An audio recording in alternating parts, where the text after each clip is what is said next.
नमस्कार दोस्तों, रामानुज एजुकेशन के ऑनलाइन प्लेटफॉर्म पे एक बार फिर से आपका हार्दिक स्वागत है। और आज अपन चर्चा करेंगे राजस्थान के अंदर जो बीएसटीसी होती है, जो थर्ड ग्रेड के लेवल 1 के जो टीचर लगने के लिए जो योग्यता अपने को एलिजिबल चाहिए, डीईएलडी जो कोर्स है बीएसटीसी जिसे हम अपनी जनरली भाषा में बोलते हैं, वो क्या होता है, कौन कौन कर सकता है, उसके लिए क्या क्राइटेरिया रखा गया है, क्या एज लिमिट वगैरह, इन सब की चर्चा आज अपन यहाँ इस वीडियो में करने वाले हैं। तो आज अपन समय ना गवाते हुए डायरेक्ट अपन इस पे बात करते हैं। तो अभी अपन बात करें बीएसटीसी 2024 के बारे में। अभी लास्ट ईयर जो बीएसटीसी 2023 थी, उनकी सेकंड काउंसलिंग जो लिस्ट है, जो वेटिंग लिस्ट थी, वो अभी जारी हो गई है ना। सेकंड लिस्ट है, उस लिस्ट में भी काफी बच्चों का नंबर आया है। और अपने संस्थान की बात करें तो अपने संस्थान से ओवरऑल अभी तक जो टोटल बच्चों का सिलेक्शन होता है, वो 11 बच्चों का बीएसटीसी के अंदर सिलेक्शन हो चुका है। और यदि आपका भी सपना है बीएसटीसी में सिलेक्शन लेना, तो अभी ज्वाइन करें रामानुज कोचिंग क्लासेज। और आप बेहतरीन जो शिक्षक है, शिक्षकों के द्वारा जो अध्ययन करवाया जा रहा है, उसका आप मजा लेके अब जल्द से जल्द जो अभी जो 24 है 2024, उसी में आप अपना सिलेक्शन बीएसटीसी में ले सकते हैं। उसके लिए क्या करना है, कुछ नहीं, बीएसटीसी 2023 इसके जो फोरम की स्टार्टिंग डेट है कि फोरम कब से स्टार्ट होंगे, तो इस फोरम की बात करें तो फोरम के लिए कहा गया है जो अप्रैल माह है, अप्रैल माह में स्टार्टिंग हो जाएंगे। अभी मार्च है, पीटीटी के फॉर्म जब बीए बीएड बीएससी बीएड जो भी करना चाहता है, उनके फॉर्म की लास्ट डेट है 31 मार्च, वो चल रहे हैं। तो ये यहाँ है और इनकी संभावना बताई जा रही है। जैसे लास्ट ईयर एग्जाम हुई थी 28 अगस्त को। और ये कौन सी यूनिवर्सिटी करवाएगी इस बार? वर्धमान महावीर कोटा यूनिवर्सिटी के द्वारा ये एग्जाम कंडक्ट करवाई जाएगी। अन्यथा ये जो एग्जाम है वो बीकानेर यूनिवर्सिटी और अपनी जो बात करें बांसवाड़ा यूनिवर्सिटी, वो दोनों यूनिवर्सिटियां ये पेपर करवा रही थी। इस बार ये मौका मिला है कोटा यूनिवर्सिटी को। अब इनमें होता क्या है, फॉर्म इसके अप्रैल में भरे जाएंगे, चालान रहेगा, चालान आपका 500 रुपया चालान रहेगा, ठीक है, ये आपका शुल्क रहेगा। और ये डीएलडी 2 साल का कोर्स होता है। इस कोर्स के अंदर आपको जो छोटे बच्चे होते हैं, एलकेजी से लेके 5th क्लास तक के बच्चे, जो प्राइमरी स्कूल बोलते हैं अपन, प्राथमिक विद्यालय बोलते हैं, वहां की बात कर रहा हूँ, प्राइमरी स्कूल की बात कर रहा हूँ, वहां लगने के लिए ये अपना डीईएलडी है ना, ये जो डिप्लोमा है ये यहाँ से होता है। अब इसमें आता क्या है, इसमें 200 क्वेश्चन आते हैं साहब। कितने क्वेश्चन आते हैं? 200 क्वेश्चन आता है। प्रत्येक क्वेश्चन 3 नंबर का होता है। तो जो ओवरऑल पेपर है वो कितने का नंबर का होगा? 600 नंबर का पेपर है।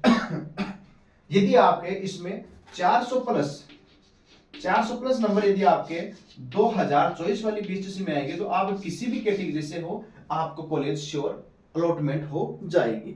इस बार जो बच्चा ओबीसी कैंडिडेट है, वो 400 के नजदीक में हो, 390 ना, वो बच्चा भी कॉलेज ले चुका है। 380 वाले बच्चों को भी कॉलेज मिल चुकी है।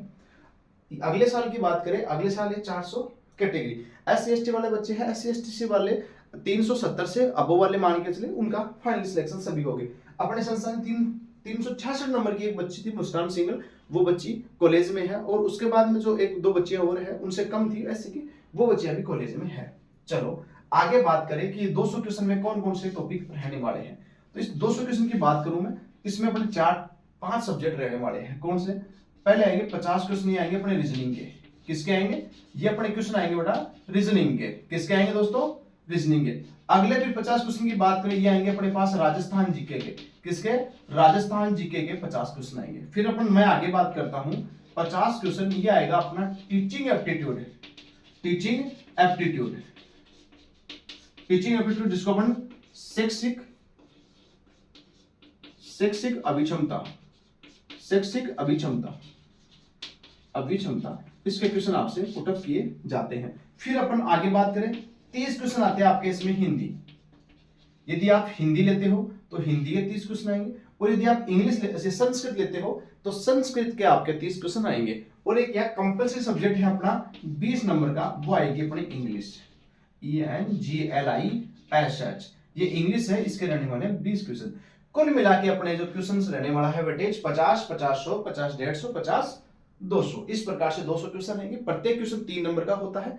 इस प्रकार हम ये कह सकते हैं कि जो ओवरऑल क्वेश्चन है, ओवरऑल जो पेपर है, पेपर 600 नंबर का होगा। यहाँ आपको अगर सिलेक्शन चाहिए तो आपका देखो जीके रीजनिंग आपकी इतनी स्ट्रॉन्ग होनी चाहिए, आपके 45 क्वेश्चन राइट होने चाहिए। अपने संस्थान से जिन जिन बच्चों का सिलेक्शन है, उन बच्चों के 45 प्लस क्वेश्चन सही है यहाँ पे। राजस्थान जी के यहाँ से 40 से 45 क्वेश्चन आप प्रत्येक बच्चे के किसी भी प्रकार का टफ से टफ पेपर गए तो इतने क्वेश्चन सही होने ही चाहिए। अपने जो टॉपर था उस टॉपर बच्चे के इस बार क्वेश्चन थे 42 सही थे। कितने थे? 42 क्वेश्चन सही थे 50 में से, है ना। और भी जैसे 40 39 38 का समथिंग थे। कुछ बच्चे ऐसे भी थे जिनके मात्र 25-30 भी सही थे, लेकिन एवरेज बात की जाए जो बच्चा मतलब तैयारी कर रहा हो, रियल में जो बच्चा 2 से 3 महीने लगातार तैयारी करेगा, वैसे ओवरऑल 5 महीने का जो टाइम पीरियड दे रखे हैं, 5 महीने लगेंगे कम से कम लास्ट ईयर एग्जाम को अपन नजर रखें तो। लेकिन जो बच्चा 3 महीने लगातार तैयारी करेगा और फिर रिवीजन पे रिवीजन करेगा, वो श्योर सिलेक्शन ले पाएगा। फिर टीचिंग एप्टीट्यूड की बात हो, टीचिंग एप्टीट्यूड के जो क्वेश्चन है, क्वेश्चन 40 क्वेश्चन हर किसी के सही होंगे। हर बार ये होता था कि अगर जैसे टीचिंग एप्टीट्यूड क्वेश्चन आते हैं उसमें 1 2 3 तीन क्वेश्चन पे डिपेंड हो, 3 नंबर 2 नंबर 1 नंबर, ऐसा कुछ रूल होता था। लेकिन जो लास्ट ईयर जो 2023 वाली जो बीएसटीसी एग्जाम हुई थी, उस एग्जाम में ये देखने को मिला था कि ये आपका ये क्वेश्चन सही है तो आपको 3 नंबर मिलेगा, यदि आपका सही नहीं है, जैसे सेकंड थर्ड जो ऑप्शन की बात होती थी वहां आपको 2 नंबर 1 नंबर मिलता था। इस बार ऐसा कोई प्रावधान नहीं है, सब में आपको 0 मिलेगा। आपका एक्यूरेट 100% आपका जो उत्तर सही है तो ही आपको यहाँ पे क्वेश्चन है ना, क्वेश्चन आपका सही माना गया था और आपको 3 नंबर यहाँ मिले थे। फिर मैं आगे बात करता हूं। आगे बात की जाए कि इसमें और क्या रहने वाला है, हिंदी है। हिंदी जो 30 क्वेश्चन आएंगे, 30 में से बेटा आपके 25 क्वेश्चन आराम से सही हो सकते हैं, इतना टफ नहीं आता। आपको संस्कृत आनी चाहिए, संधि समास प्रत्यय ये सब कुछ होने के, लोकोक्ति मुहावरे ये आने चाहिए और आपको देश विदेश शब्द उनसे नॉलेज होना चाहिए। जैसे इस बार पूछा गया था कि जो जो ये अपना हिंदी वाले थे उसमें था कौन सा शब्द था, वो कौन सी भाषा का शब्द है, कोई अरबी व्याकरण ऐसा कुछ था प्रश्न, कौन सी अरबी भाषा का ऐसा एक प्रश्न था। वो क्वेश्चन अपने एक्स्ट्रा क्वेश्चन शायद, और जो सर ने अपने यहाँ मैडम ने पढ़ाया था उसी में से सारे क्वेश्चन 28 29 के समथिंग क्वेश्चन जो क्लासरूम में बताए गए थे लास्ट टाइम में, वही क्वेश्चन अपने यहाँ पुटअप हुए थे सर।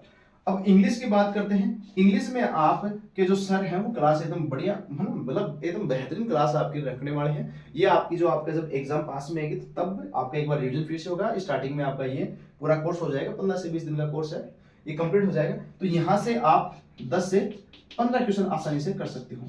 इस प्रकार जो मैंने रणनीति बताई है क्वेश्चन अटेम्प्ट करने की, इसके आधार पर आप फाइनल सिलेक्शन ले सकते हो बीएसटीसी के अंदर। और आपका सपना बीएसटीसी के अंदर बस यही होता है कि बीएसटीसी करके सर हम जल्दी से जल्दी टीचिंग फील्ड में जा सकते हैं। टीचिंग जो रीट लेवल 1 की जो भर्ती आती है उस भर्ती में आप एलिजिबल हो जाते हो यदि आपकी बीएसटीसी हो जाती है।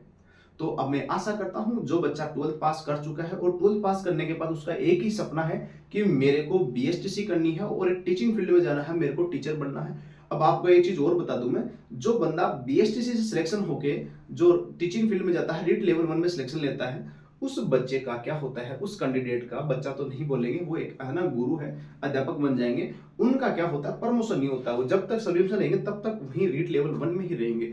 यदि वह बीएड दारी है तो फिर उनका प्रमोशन का जो प्रोसेस है वो यथावत जारी रहता है। जिस प्रकार से यहाँ बताया गया है कि आप जैसे रीट में थर्ड से मतलब जो सेकंड लेवल के हो, लेवल 2 में हो, तो फिर आप सेकंड ग्रेड होंगे, फिर सेकंड ग्रेड के बाद आपका जो प्रमोशन होगा तो फर्स्ट ग्रेड, उसके लिए आपके पास योग्यता वो होनी चाहिए जो उसके लिए चाहिए। जब भी आप लेक्चरर के लिए चाहिए तो आपका मास्टर डिग्री होनी चाहिए, बीएड आपके पास होनी चाहिए, उस प्रकार आप सिलेक्शन होगा। लेकिन यहाँ आपको काफी टाइम मिल जाता है कि आप तैयारी कर सकते हो। आप सेकंड ग्रेड की ना देखते हुए आप प्राइवेट यूनिवर्सिटी से एमए करें, अगर आप बीए से हैं तो बीए तो आपकी हो ही जाएगी, एमए करें, बीएड करें, इग्नू वगैरह बहुत सारी यूनिवर्सिटी है जो आपको बीएड करवाएगी, फिर आप डायरेक्ट छलांग मारे फर्स्ट ग्रेड की ओर।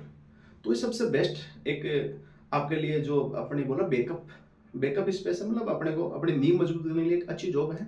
और यहाँ फायदा ये है कि बीएसटीसी जो किए हुए हैं, जो रीट लेवल 1 की वैकेंसी आती है, रीट लेवल 1 जो रीट लेवल 1 की वैकेंसी आती है, इस वैकेंसी में कौन भाग ले सकता है, जो बीएसटीसी दारी होते हैं वही बंदे अप्लाई करते हैं। उसके अलावा कोई बंदा नहीं कि साहब हम बीएड दारी है हम भी दे सकते हैं, कि नहीं वैसा आप यहाँ शामिल नहीं होंगे।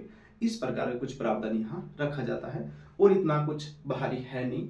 आप लगातार 3 से 4 महीने जो भी बच्चे हैं जो कॉलेज से पास आउट है वो भी फॉर्म एलिजिबल है। यहाँ पे मैक्सिमम एज का लिमिट एरिया यहाँ पे रखा गया है आपके लिए 28 ईयर्स, और मिनिमम एज के लिए कोई क्राइटेरिया नहीं है, आप 12th पास होनी चाहिए, आप ये फॉर्म अप्लाई कर सकते हो। और यहाँ से आपको और भी किसी चीज की जानकारी लेनी हो तो आप कमेंट बॉक्स में कमेंट करें। और यदि आप पहली बार अपने यूट्यूब चैनल पे हैं तो चैनल को लाइक करें, सब्सक्राइब करें और इस वीडियो को ज्यादा से ज्यादा शेयर करें, वहां शेयर करें जो बच्चे इसके अभाव में है। मैंने जो राणौली परिक्षेत्र है इस क्षेत्र में देखा है कि बच्चों को बीएसटीसी के बारे में रियल में नहीं पता, गार्जियंस को भी इतना पता नहीं है कि बच्चे को बीएसटीसी करवाना है या नहीं करवाना है। हालांकि मैं अभी प्रेजेंट टाइम जो अपना स्टाफ है कॉलिंग पे लग रहा है, लेकिन गार्जियंस का जो आउटपुट आ रहा है प्रेजेंट टाइम बीएसटीसी से रिगार्डिंग वो इतना नहीं है।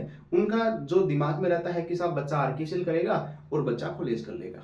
तब मैंने अभी अपना 1 साल हो गया है सेटअप, उसमें हमने यही देखा है कि गार्जियंस बिल्कुल नहीं समझते। जो स्कूल के जो संबंधित जो टीचर होते हैं उनके, वो टीचर बताते भी है लेकिन बच्चा उतना ध्यान देते नहीं है ना। क्योंकि जो अपने एक सर हैं अपने जो स्कूल में पढ़ाते हैं, हम पढ़े हुए हैं वहीं से, तो उन सर ने भी हमसे मुलाकात की थी, तो वो भी कह रहे थे कि नहीं बिल्कुल हम बीएसटीसी वगैरह ये बच्चों को बोलते हैं। और हमने स्कूलों में काफ़ी विजिट किया है, विजिट करके बच्चों को यही मोटिवेट किया है, यही बताया है कि आपका यदि सपना टीचिंग फील्ड में जाना है तो आप 12वीं के साथ ही बीएसटीसी ज्वाइन करें, और बीएसटीसी ज्वाइन करने के बाद आप डायरेक्ट कहाँ जा सकते हो, रीट लेवल 1 में सिलेक्शन लेके आप फर्स्ट ग्रेड सेकंड ग्रेड जो भी आपकी इच्छा है उस इच्छा में आप तब्दील हो सकते हो, अपने सपने साकार कर सकते हो। उसके लिए सबसे बेस्ट प्लेटफॉर्म आपके पास यदि लाइफ में रहने वाला है तो वो बीएसटीसी रहने वाला। और अब जो बच्चे 12वीं पास करके आए उनके लिए तो गोल्डन मौका है ही है, लेकिन जो अभी सेकंड ईयर में है, मेरे पास अभी इसमें काफी बच्चे हैं जिनका सेकंड ईयर चल रहा है, फिर भी वो करने से हमें बीएसटीसी ही करनी है। क्यों करनी है? क्योंकि उन्हें पता है कि हम जो रीट लेवल 1 की वैकेंसी देखेंगे उस वैकेंसी में हमारे अलावा कोई फॉर्म डाल ही नहीं सकता। आपको बता दिया जाए कि 1 साल के अंदर 26,000 लोग ही बीएसटीसी करते हैं। बीएड के लिए आप देखें तो बीएड की कोई लिमिट नहीं है, 2-2.5 लाख 3 लाख के समथिंग सालाना लोग क्या करते हैं, बीएड करते हैं। तो यहाँ कंपटीशन काफी कम देखने को मिलता है ना। और वैकेंसी भी इनकी काफी बारी आती है। अभी रिसेंटली जो वैकेंसी लास्ट टाइम हुई थी वो वैकेंसी 21,000 की थी, उससे पहले 18 की थी, और उससे पहले 15,000 ऐसे कुछ वैकेंसी थी।